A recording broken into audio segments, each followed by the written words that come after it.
Hello and welcome to our channel.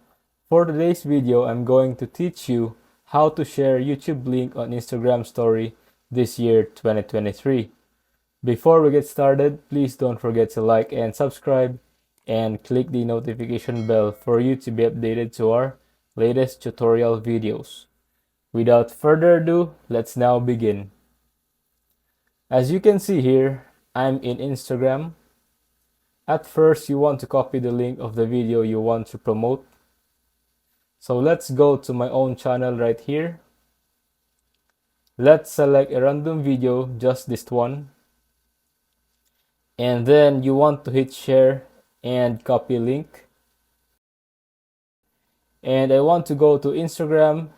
And from here, you want to go to home. And then create a new one over here.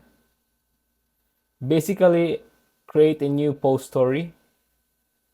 So select story, then just make a picture.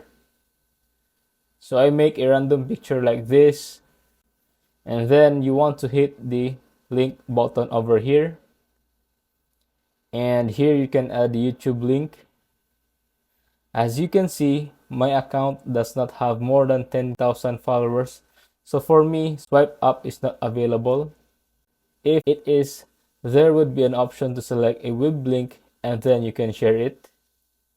So if you're unable to share, it's definitely because you don't have 10,000 followers yet. So I'm sorry to say that it's impossible for you to do if you don't have 10,000 followers. But Instagram decided to do it this way. If you find this video helpful, leave a thumbs up, share it to your friends, and hit the subscribe button. Thanks for watching, and I'll see you soon on the next video.